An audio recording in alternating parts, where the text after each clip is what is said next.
Semuanya sehat kan? Semuanya siap mengikuti pembelajaran kan?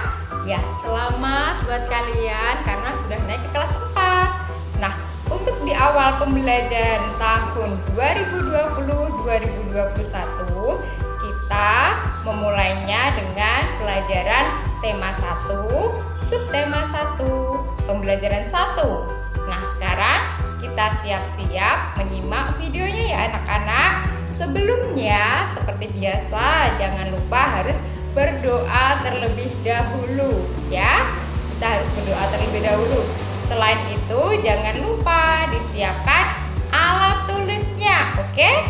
Ya, semuanya sudah siap? Bagus. Kalau sudah siap, sekarang kita mulai menyimak video ya anak-anak. Yuk, kita simak videonya. Kelas 4, tema 1, indahnya kebersamaan. Subtema 1, keberagaman budaya bangsaku. Pembelajaran ke-1 oleh Aprilia Mari Astuti SPD. Tahukah kamu, Indonesia terdiri atas banyak pulau, suku, bangsa, tarian, rumah adat, serta agama. Ayo kita cari tahu lebih jauh tentang keberagaman itu. Indonesia terdiri atas berbagai macam suku, bangsa, dan budaya, namun tetap dalam satu wadah Negara Kesatuan Republik Indonesia atau NKRI. Keberagaman tersebut merupakan anugerah dari Tuhan Yang Maha Esa. Kita wajib mensyukurinya. Berikut adalah bacaan tentang keberagaman budaya Indonesia. Bacalah teks berikut dalam hati, atau kalian bisa mendengarkan guru membacakannya ya. Yuk kita simak atau ikut membaca di dalam hati. Pawai budaya. Pawai budaya sangat menarik bagi warga Kampung Babakan. Pawai ini selalu menampilkan keragaman budaya Indonesia. Udin dan teman-teman tidak pernah bosan menanti rombongan pawai lewat.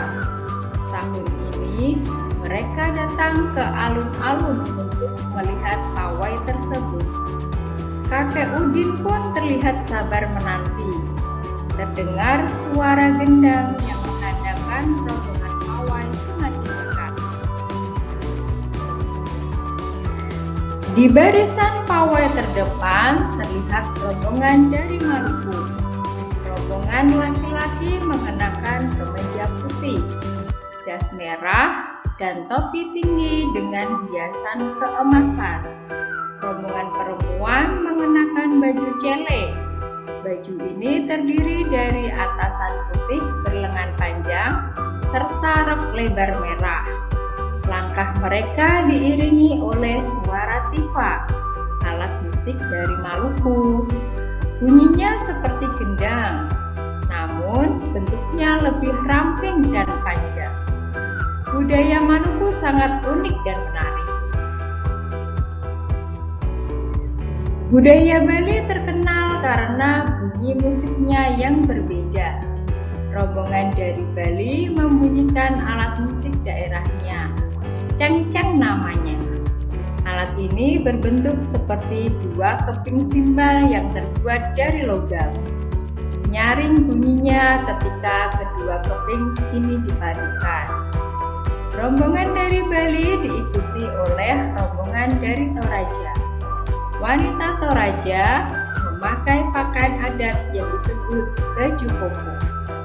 Rombongan laki-laki menggunakan pakaian adat yang disebut sepa talung kuku. Rombongan Toraja membunyikan alat musik khas mereka, Pak Pompang namanya. Alat musik ini berupa suling bambu besar yang bentuknya seperti angklung. Unik bentuknya, unik pula bunyinya. budaya Toraja sangat menarik untuk dipelajari. Udin dan teman-teman sangat senang melihat pawai budaya. Selalu ada hal baru yang mereka perhatikan setiap tahun. Pakaian adat dari berbagai suku di Indonesia selalu menyenangkan untuk diamati. Benar kata Ibu Udin, kebudayaan Indonesia memang sangat beragam, kaya dan mengagumkan. Nah, itu tadi adalah teks bacaan ya. Sudah kalian simak, sudah kalian baca juga di dalam hati. Nah, setiap bacaan biasanya terdiri atas beberapa paragraf. Setiap paragraf memiliki gagasan pokok yang didukung oleh gagasan pendukung. Gagasan pokok adalah ide utama yang dibahas dalam suatu bacaan. Dapat berupa kalimat inti atau berupa pokok paragraf. Gagasan pendukung adalah uraian atau tambahan informasi untuk gagasan pokok. Ya, tadi kalian sudah membaca ataupun menyimak teks bacaan tadi kan? Nah, supaya lebih tahu tentang materinya, kita lihat lagi paragraf kedua ya. Di paragraf kedua itu ada 7 kalimat. Yuk, kita baca untuk kalimat pertama. Di barisan pawai terdepan terlihat rombongan dari Maluku. Nah, itu adalah teks pertama atau kalimat pertama. Sekarang kita baca untuk kalimat yang kedua. Rombongan laki-laki mengenakan kemeja putih, jas merah, dan topi tinggi dengan hiasan keemasan. Nah, sekarang kita amati. Kalimat 1 itu merupakan kalimat pokok. Sedangkan kalimat yang kedua itu adalah kalimat penjelas. Karena apa? Karena kalimat kedua itu menjelaskan dari kalimat pertama. Coba kita baca kalimat yang ketiga. Rombongan perempuan mengenakan baju cele. Ya, untuk kalimat 3 itu masih tetap menjelaskan dari kalimat pertama. Jadi, untuk kalimat ketiga itu juga merupakan kalimat penjelas. Itu juga seterusnya. Kalimat 1 berarti disebut sebagai gagasan pokok. Kalimat kedua disebut gagasan pendukung karena menjelaskan dari kalimat pertama. Kalimat ketiga pun juga disebut gagasan pendukung karena sama seperti kalimat kedua, yaitu menjelaskan kalimat pertama. Begitu juga untuk kalimat keempat, kalimat kelima, kalimat keenam, dan kalimat ketujuh. Jadi untuk paragraf kedua, gagasan pokok itu terdapat di kalimat pertama. Sudah jelas anak-anak? Ya, kalau sudah jelas, kita coba lagi satu paragraf. Yuk, coba kita beralih ke paragraf ketiga. Nah, di paragraf ketiga itu ada 4 kalimat ya. Mari kita baca di kalimat pertama terlebih dulu. Budaya Bali terkenal karena bunyi musiknya yang berbeda. Itu adalah kalimat pertama. Sekarang kalimat yang kedua. Mari kita baca ya. Rombongan dari Bali membunyikan alat musik daerahnya.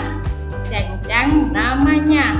Nah, seperti halnya paragraf kedua tadi, untuk kalimat kedua itu menjelaskan kalimat pertama, ya kan? Ya, coba. Sekarang untuk kalimat ketiga. Alat ini berbentuk seperti 2 keping simbal yang terbuat dari logam. Nah, untuk kalimat ketiga masih sama seperti kalimat kedua, yaitu menjelaskan kalimat pertama. Dengan demikian, kalimat satu atau pertama itu adalah gagasan pokok. Dan kalimat kedua itu adalah gagasan pendukung. Begitu juga dengan kalimat ketiga dan juga kalimat keempat. Dengan demikian, di paragraf 3, gagasan pokok terdapat di kalimat pertama, sedangkan gagasan pendukung itu terdapat di kalimat kedua, ketiga, dan keempat. Ya, sekarang sudah paham kan? Iya, kalau sudah paham, nih, Ibu lanjutkan ya. Di Indonesia adalah negara yang sangat beragam budaya, agama, dan bahasa daerahnya. Sebagai warga negara yang baik, kita wajib menghargai keberagaman tersebut. Ya, di sini ada beberapa keberagaman Indonesia. Ya, bisa kalian perhatikan dan kalian baca. Yang pertama itu ada daerah Nangro Aceh Darussalam, ada Sumatera Utara, ada Sumatera Barat, ada Riau, ada Kepulauan Riau, dan juga ada Jambi. Nah, itu ada beberapa keunikannya. Nah, sekarang ada juga daerah Sumatera Selatan, Bangka Belitung, Bengkulu, Lampung, DKI Jakarta, dan Jawa Barat. Di sana pun juga banyak sekali keberagaman, dari pakaian adat, dari rumah adat, dan masih banyak lagi. Sekarang yang ke-13 ada Banten, ada Jawa Tengah, ada Yogyakarta, ada Jawa Timur, ada Bali, dan ada Nusa Tenggara Barat. Seperti hanya yang tadi ya, di sana pun juga terdapat berbagai macam kebudayaan, dari pakaian adat, tari-tarian, rumah adat, dan juga senjata tradisional. Bisa kalian baca dan kalian lihat ya. Selanjutnya ada Nusa Tenggara Timur, Kalimantan Barat, Kalimantan Tengah, Kalimantan Selatan, Kalimantan Timur, dan Sulawesi Utara. Ya, itu adalah beberapa daerah selanjutnya. Sekarang yang ke-25 ada Sulawesi Barat, ke-26 Sulawesi Tengah, ke-27 Sulawesi Tenggara, ke-28 Sulawesi Selatan, ke-29 ada Gorontalo, dan ke-30 ada Maluku. Ya, itu juga merupakan kebudayaan yang ada di Indonesia. Bisa kalian lihat kan? Nah, lanjutkan. Yang selanjutnya masih ada 4 lagi daerah yang harus kalian tahu. Yang ke-31 itu ada Maluku Utara. Yang ke-32 ada Papua Barat. Yang ke-33 ada Papua. Dan yang paling akhir atau nomor 34 itu ada Kalimantan Utara. Iya, jadi di Indonesia ini ada berapa jumlahnya? Iya, ada berapa? Iya, ada 34 provinsi. Nah, itu tadi adalah ke-34 provinsi beserta berbagai macam kebudayaan dan juga keberagamannya. Ya, sudah paham anak-anak? Iya, kalau sudah paham kita bisa melanjutkan. Iya. Di Indonesia itu terdiri atas berbagai macam suku, bangsa, dan budaya.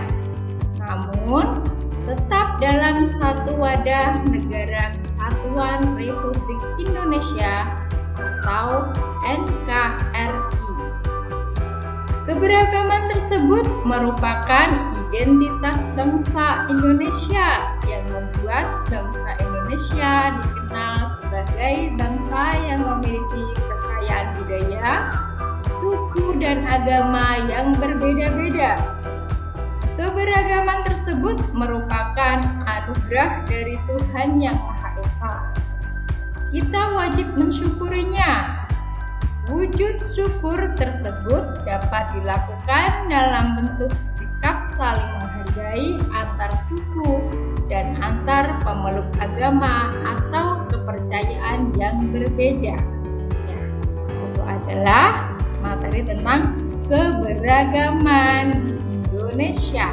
Ya, itu adalah berbagai macam hal yang harus kita pelajari dalam keberagaman Indonesia. Iya, untuk berbagai macam keberagaman tadi, kita memiliki sikap untuk saling menghargai keberagaman tersebut. Yang pertama, kita bisa bermain bersama dengan teman yang berlainan agama. Yang kedua, tidak mengganggu teman yang berbeda agama sedang beribadah. Yang ketiga, tidak mengejek suku dan agama orang lain. Dan yang keempat, berteman dengan semua teman walaupun berbeda suku dan agama. Dan yang kelima, memberi kesempatan teman untuk beribadah. Ya, itu adalah sikap-sikap yang bisa kita lakukan untuk menghargai keberagaman. Supaya apa? Supaya kita tetap bersatu, ya, tidak saling bertengkar ataupun saling bermusuhan, agar kita tetap menjadi satu, yaitu Negara Kesatuan Republik Indonesia. Selain sikap menghargai, ada juga sikap tidak menghargai keberagaman. Sikap ini sangat tidak dianjurkan atau tidak boleh kita lakukan. Ya, misalnya untuk yang pertama, bermain hanya dengan teman yang satu suku bangsa. Itu tidak boleh kita lakukan, ya. Jadi, kita saat bermain ataupun berteman tidak boleh membedakan antar suku bangsa. Yang kedua, mengejek agama dan suku orang lain. Iya, untuk yang kedua pun tidak boleh kita lakukan, ya anak-anak. Apalagi kita mengejek agama, karena itu adalah suatu pribadi seseorang, harus kita hargai. Dan yang ketiga, hanya berteman dengan teman yang sama agamanya.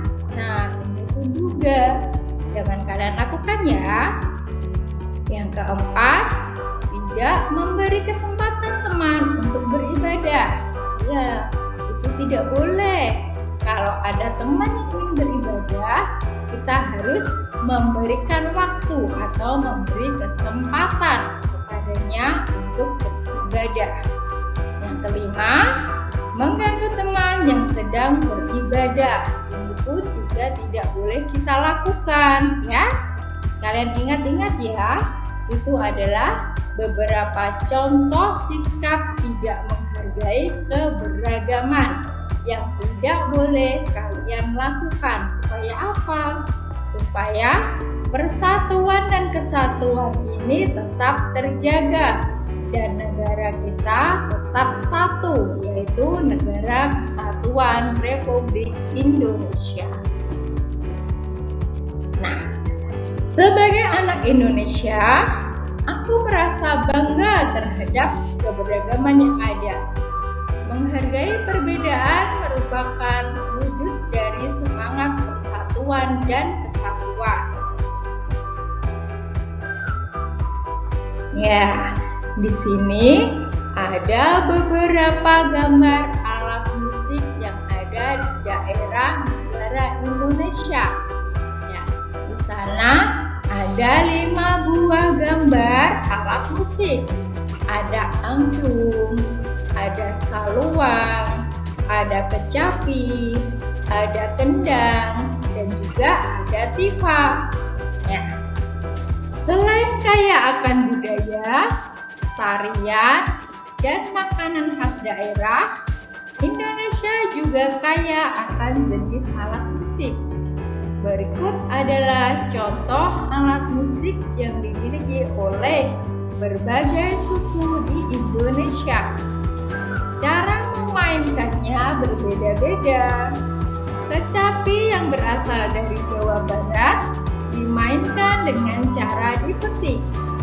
Sedangkan angklung yang berasal dari Jawa Barat dimainkan dengan cara digoyangkan. Ya, selanjutnya ada saluang. Saluang yang berasal dari Sumatera Barat dimainkan dengan cara ditiup. Kemudian ada juga kendang yang berasal dari Jawa Barat.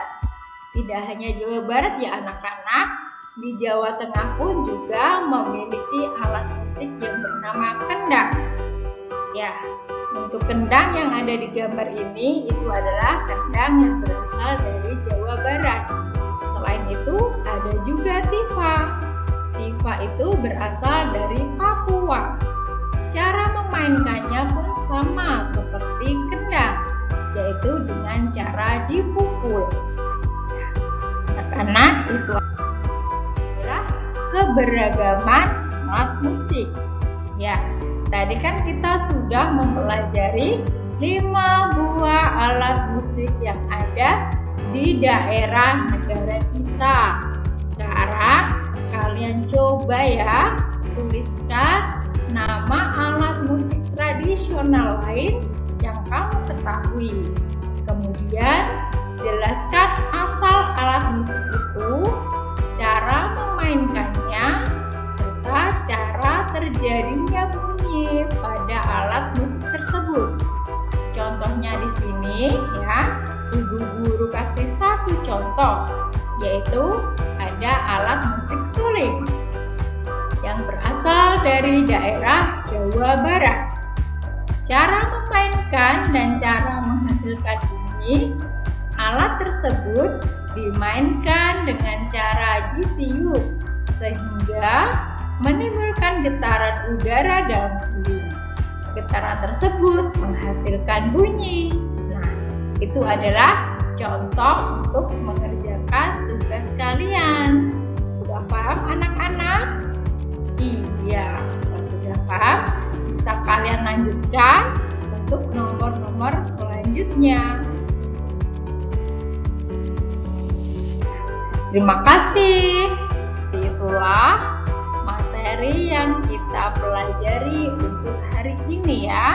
Terima kasih sudah mendengarkan, sudah memperhatikan penjelasan-penjelasan yang Ibu Guru berikan. Sekali lagi, jangan pernah malas untuk belajar ya anak-anak. Nah, itu tadi adalah pembelajaran untuk hari ini ya anak-anak. Bagaimana? Sudah paham? Semuanya sudah paham ya? Iya, terima kasih. Nah, jangan lupa kita persiapkan pembelajaran untuk selanjutnya ya. Kita jumpa lagi untuk pembelajaran selanjutnya.